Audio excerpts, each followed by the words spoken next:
today we have what, when I think of casting directors, I always see a top 10 list. And this name is always on that list. She is a wonderful woman that I met, I don't know, several years ago. And she's so real, so from the heart. She has cast projects like Sabrina the Teenage Witch, It Came from Outer Space, Wilfred. She is Dori Zuckerman. Dori Zuckerman! Hey, David Zimmerman. How are you? Good. You could be my brother. I have a brother named David, and our last names are very similar. It's a good name, David. He says too. And Z. I love, it starts with Z. We got the Z. I can't wait till we can go out to dinner again and have a burger or something. I know. I miss Hugo's. I know. I do too. So, I was like reading up on you and I knew stuff, but I didn't even know you grew up in the Bay Area. Yeah.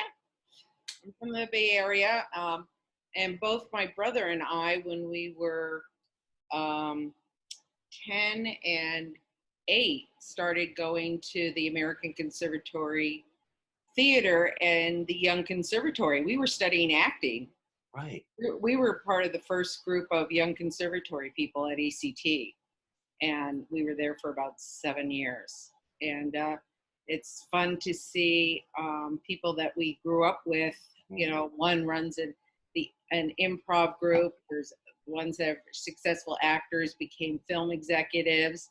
And, the people I watched across the street that were in the conservatory at the time were like Denzel Washington and Michael Lerner and Harry Hamlin and Robert Donat and, really just magnificent actors. So when I became a casting director, I went out of my way to call in these actors I grew up watching on stage, and they became friends and I got to hire them. So, full circle. Full circle. It's fun to, I grew up in the Bay Area, San Mateo. And that's where my cousins were, yeah. Yeah, and I went to San Francisco State, and then I went to the Summer Congress at ACT, so I loved it there. When were you there? Well, I didn't go. I went in 91 to ACT. Yeah, we were there in the 70s. We took the Greyhound bus. It was before BART. The Greyhound bus. I remember. I did that once to Reno, and that was it. Yeah. I like the train. Taking the train. Never did the train. Oh. Now, I also read, going back just a little, that you were actually born on the stage. Yeah, literally. I was under my mother's hoop skirt and Pirates of the Penzance. My parents were the founders of the Diablo Light Opera Company that now is called Diablo. I don't know what they renamed it, but they are the biggest light opera company in the Bay Area. In Walnut Creek, they built the theater, but they used to perform at one of the high school's stages. That's where it started, and then they built the stage, and then it got rebuilt, and it's this beautiful building now, and with professional everything about it. So it was like literally we grew up on the stage. Me and my brother and my sister, we were all born during different shows, but I was the only one that interrupted my mother during the second act, which she still holds against me. Oh no. No my whole life she held it against me. Oh my God. What I pictured? Did you see that? What was that film where the mother's washing dishes and all of a sudden the baby drops out?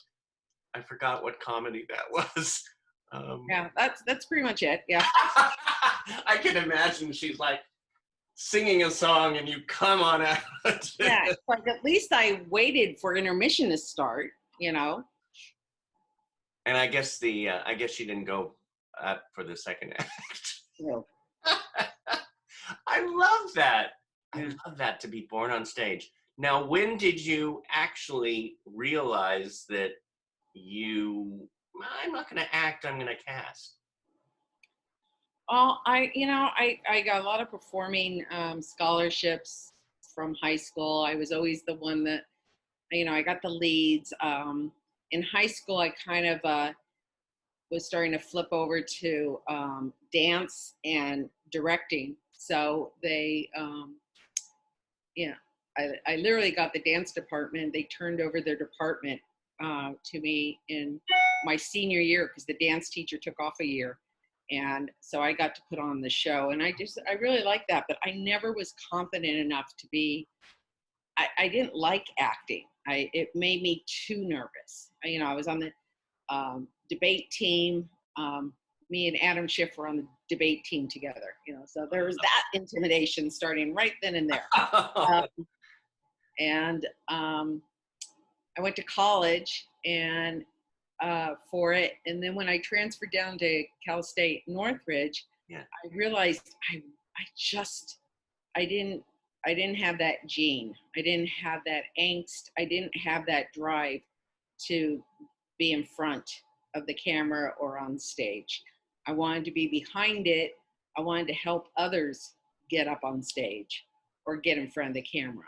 Right. So I learned production, and then my first real job was at William Morris, and I was an agent's assistant, and then I became a publicist.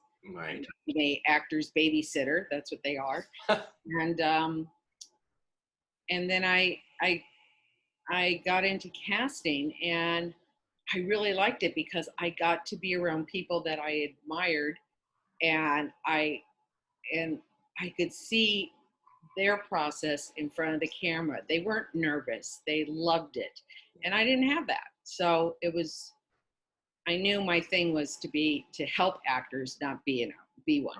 Right. Now, but don't you think it's good to have some kind of nerves or something? Yeah, but excited nerves instead of I want to kill myself nerves. Right. Right. So there's a different kind of excitement. I did not, I took, when I came down to LA, I took some acting classes. I didn't get the whole let the liquid run through your arms and feel like a tree, and all of that stuff just sounded ridiculous to me. Yeah. So I was like, I just could not adopt the process of being an actor. So it was like, let everybody adopt what they need to adopt, and I'll see if they're good enough. Thank God for us, because you became a casting director, and that is your glow, Yeah. It's a kind of a thankless profession because nobody wanted us. We didn't become a union. We couldn't even become a union. The only people that wanted us so we could have health insurance was the Teamsters, and that was so we became Teamsters along with drivers and location managers. Producers, the producer guild thought that we're managers. Directors Guild didn't think we should, that we were. It's weird. Out of all the jobs on film and TV, casting from the people above casting just don't see it as vital as it is. They, that's why you see a lot of directors and actors thanking, the directors for putting in the show, and it's like, they didn't know who you were before I pushed them on you, do you? So, we're all a little bitter, which helps, but it's a hard business. It's actors appreciate it, I guess, in the moment and afterwards, whatever. And I'm not looking for like, oh my God, thank you very much. But there's a certain, the fact that we don't even have a category in the Oscars is. Yeah, that never made sense to me. Yeah. And the head of the Academy now, David Rubin, is a casting director. So maybe that'll change. Who knows? Maybe. Right. Yeah. Doesn't it seem, though, that, let's say, when actors don't get the role, they blame, it's like, oh, the casting director and this and that. But ultimately, as we know, the casting director doesn't have the final say. Uh, yeah, most of the time we do not have the final say. No. Sometimes they'll trust you enough to just put a couple of people in front of you, but it's your job to see as many people as possible to kind of help the director and producers see a different way to possibly go when it comes to ethnicities and disabilities, to see, you know what, this role doesn't have to be white man 40, Mm-hmm. you know, unless he has to be a gymnast. You know, it's just, you could change roles to female, you know. So casting, it's if you've been around long enough, Yeah. you're more confident and more able to steer people the other way. There's so many, you know, coming up new, you just do what you're told. But once you've been around for years, you're able to have more influence as to the casting. So Right. that. Well, we have, you know, I could keep on just hanging out with you, but we have a few students here. I think, oh, do we have 6? We have 6 students from Performing Arts Studio West, and they have some questions to ask. Hi, guys. Yes, we have Jode Garsha, we have Zuli, we have Nick Brode, and then we have Raquel Chavez and Matthew Payne. And gosh, let's see. Shanti. Shanti's there. So everyone, Dori Zuckerman. Hi, guys. Hi, Hi. Hi. How are you? Nice to see you. You too. You too. Let's see. I'm trying to get everybody's video working here. Let's see, Matthew, I'm going to get you. And then Nick, I'm going to get you to start your video. And then we'll all be on. There we go. So we have some questions here. We could start with Ashante asking Dori Zuckerman. What was it like being the only girl in the family?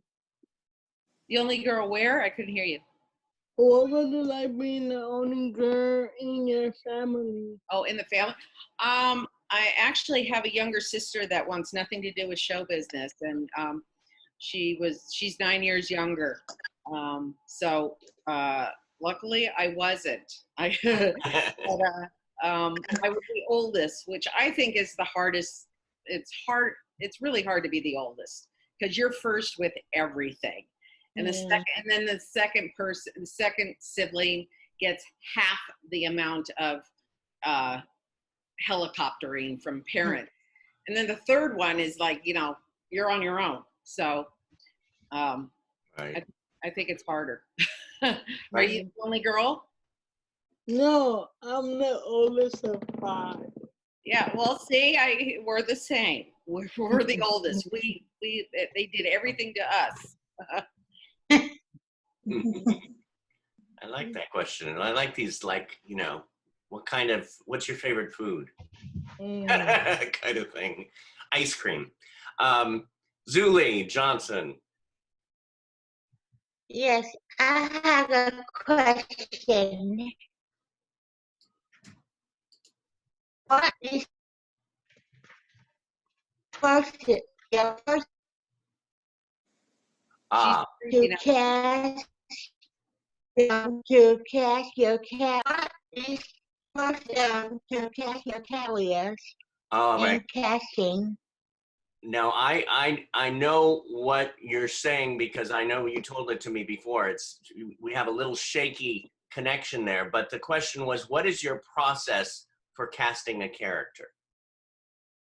Well, you first have to read the script, and then you send the script to breakdown services, and they break down the character, and then you go over it with the writer or director and just say, okay, this is what they think the age is. Can we open it up, or do we tighten it up? Can it be male or female? Can it be any ethnicity? You know, what are the perimeters of a character.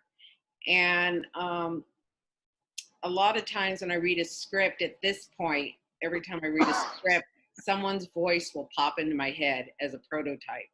So that helps. But yeah, you try to keep it as wide as possible. Mm. Thank you.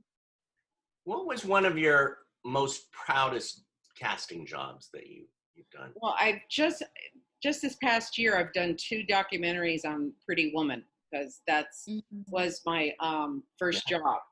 And the casting director, I came in as the associate, and she ended up leaving before we started filming, and there was only 5 roles cast. So I was casting 100 more roles, like between takes. I would show up on the set with about 4 or 5 actors, and between takes, me and Gary Marshall would audition them in the bushes.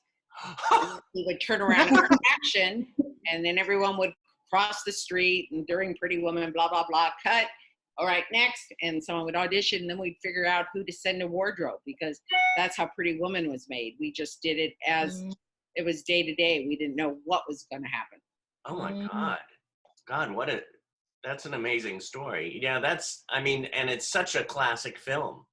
Yeah, so they've done 2 documentaries, one on Reel's channel, and then I just did one for the Netflix special on Pretty Woman. Right. And because Pretty Woman, that people have heard all the stories. We really didn't have a script when we started either, so we just never knew what was needed.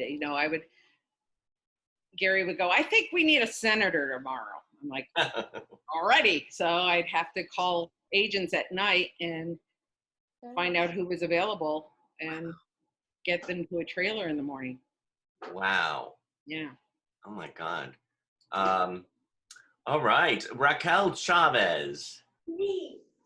Hi. I I had a question. How did you start to be a casting director? my first experience in casting, I was in college, and I did an internship at MTM Studios, Mary Tyler Moore Studios on Radford. It's now CBS Radford. And I got to work in the casting office for Hill Street Blues, the Bob Newhart Show, Remington Steele, and St. Elsewhere. You guys are all too young to remember any of them. And except David. David remembers them all. Every single one and every single one of them. And and I would just see the process of what was going on, and then I went back to college, and then a few years later, one of the assistants, Debbie Borowski, became a casting director, and she called me and she says, "Do you want to talk to me about being my assistant on a new CBS show called Frank's Place with Tim Reed?"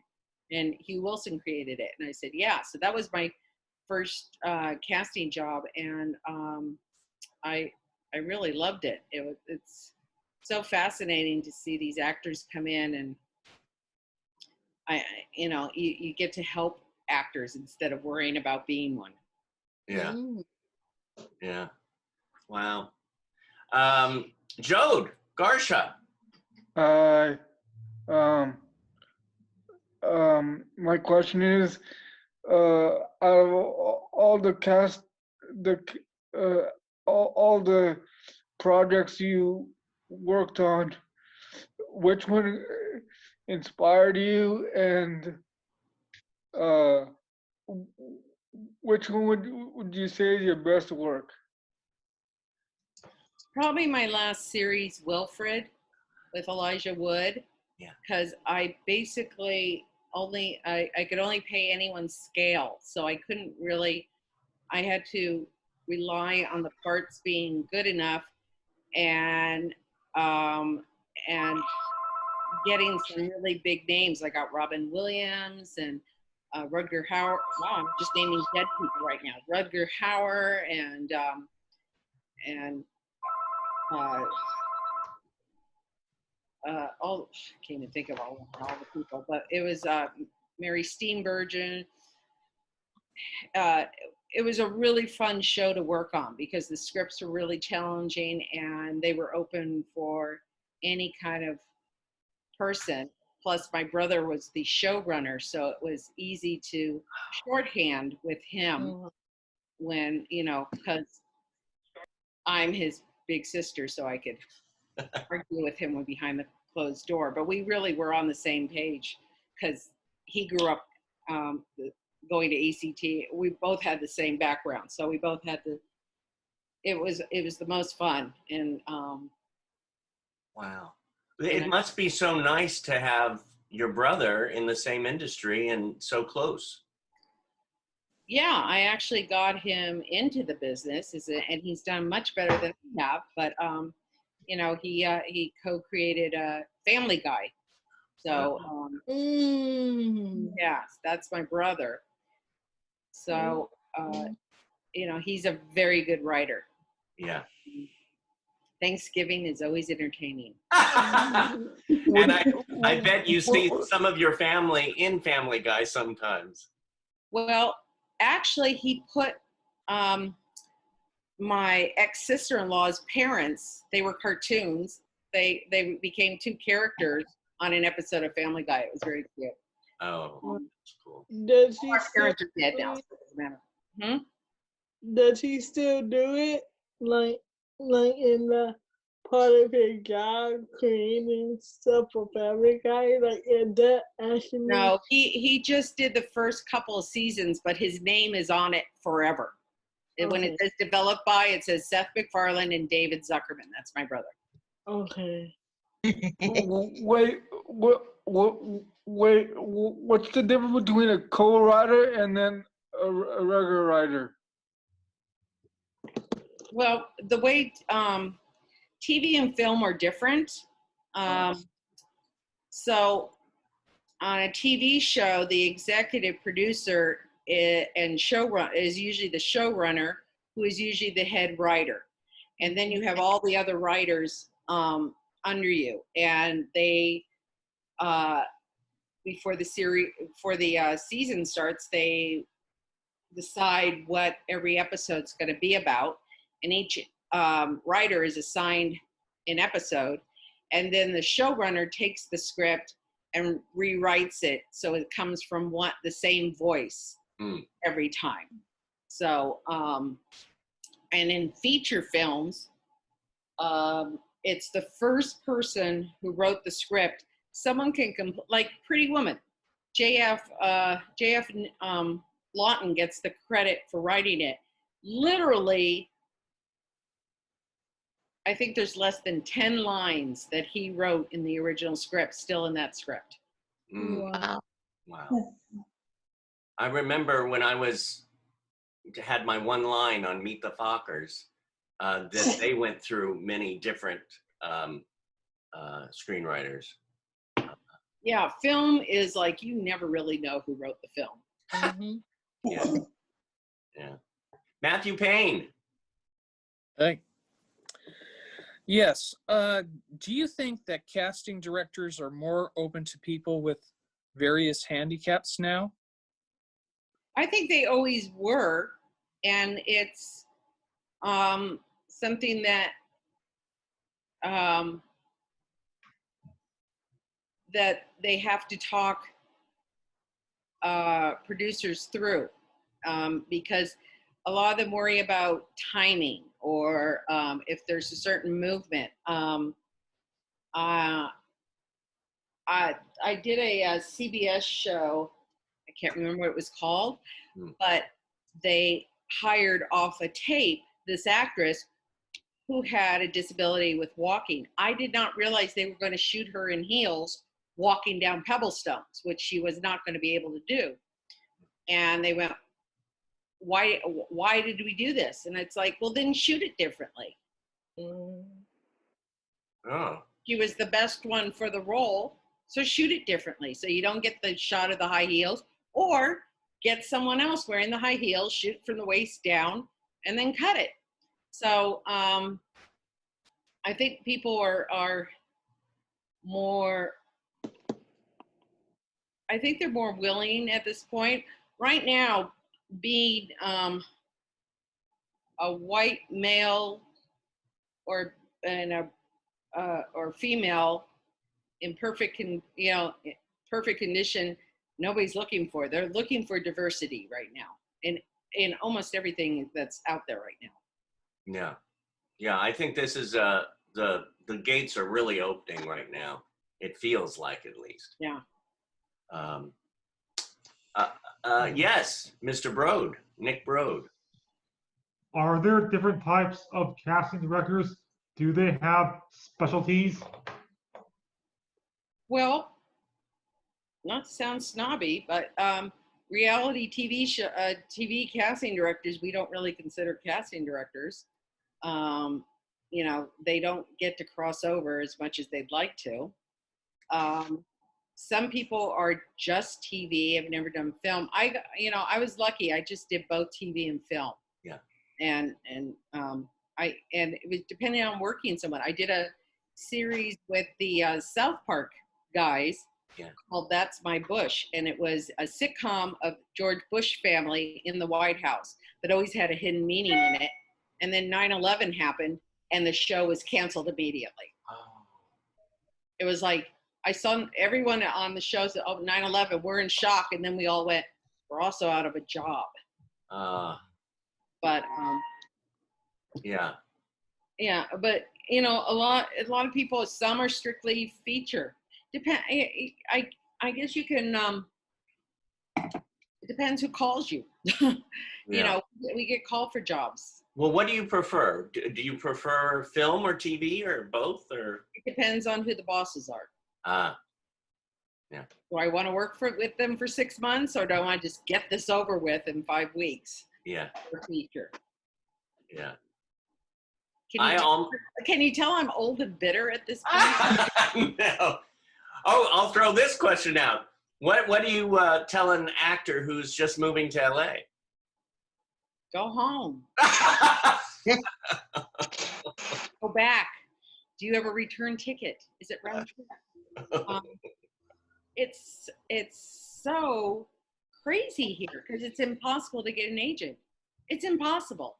I have actor friends who have more credits than most who can't get agents or managers that are at a different level than where they should be. It might be because of their age or whatever, but it's really, really difficult. In the old days, it was a lot easier. It's gotten much harder in the last, since everything became on computer and you put yourself on tape, this and that, whatever. There's more of everything. There's, which is good and bad news. There's YouTube. There's Instagram. There's all these places that they're doing shows other than just TV and film, which is where I started. So,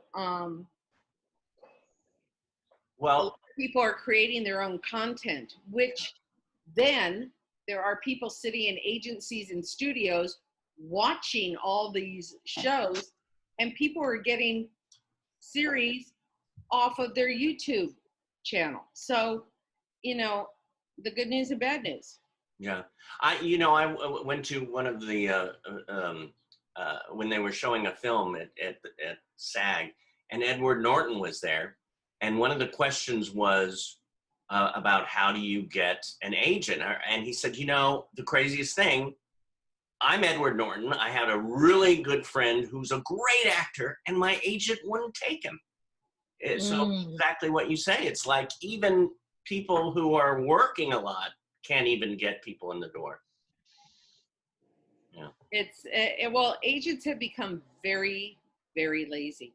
They used to come to your office. You used to have to walk around with 8x10s. They would come to your office and throw all these pictures on your desk and say, this one can do this one's this, you need to meet this one, la, la, la, la.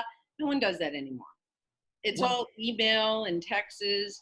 Nobody picks up the phone and pitches. It's a completely different animal.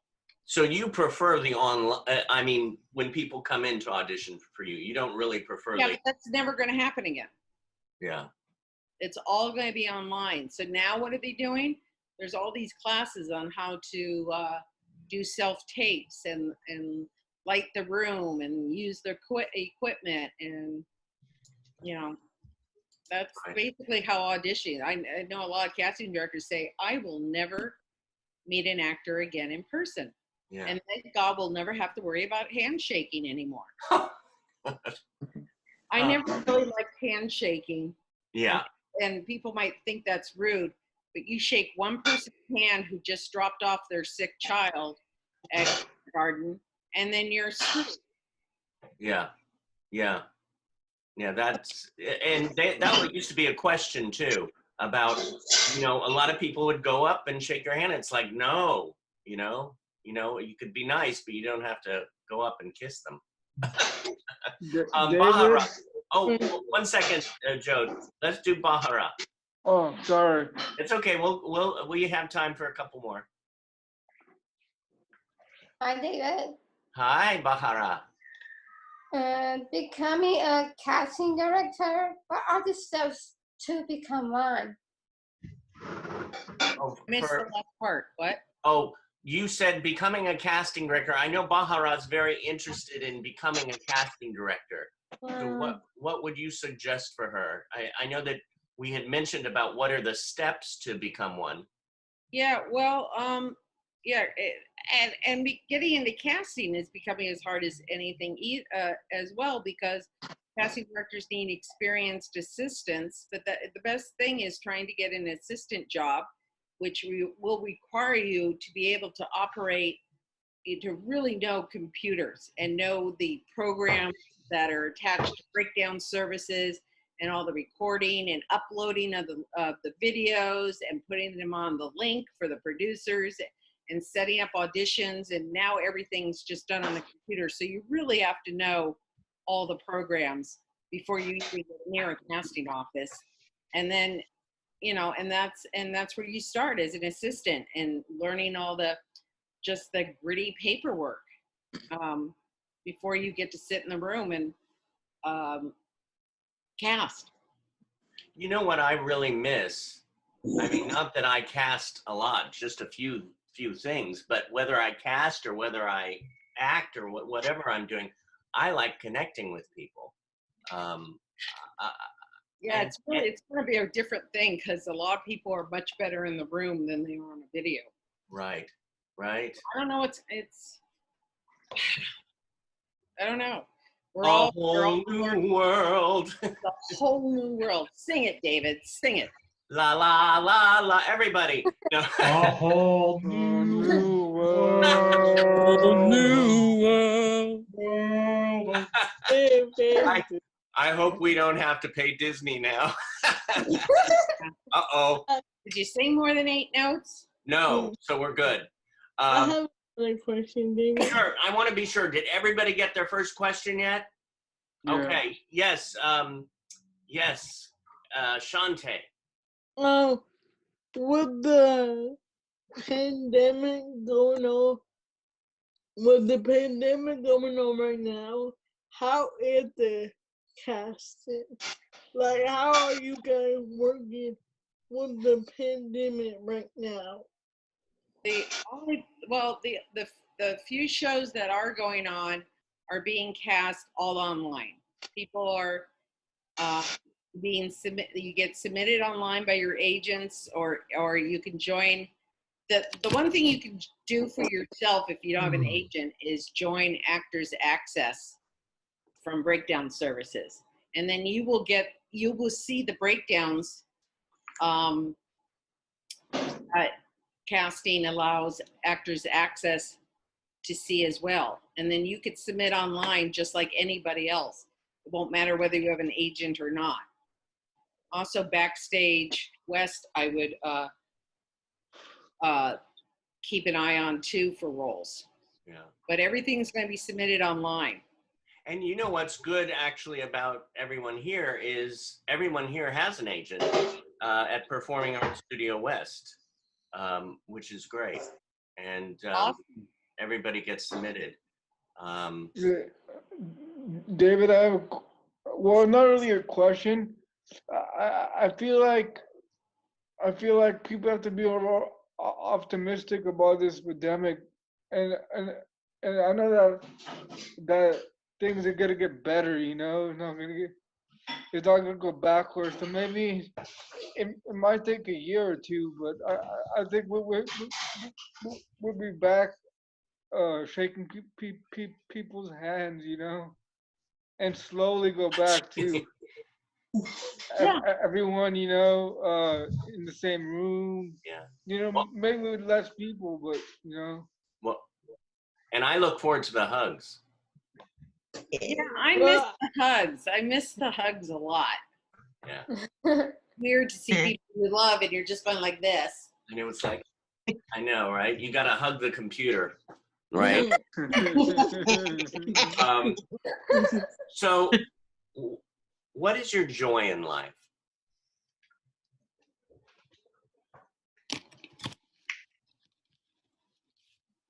Oh.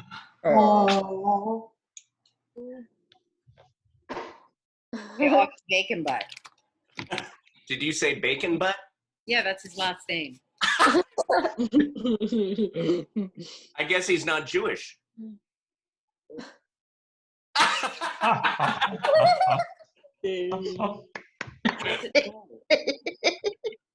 Well, I think that's it.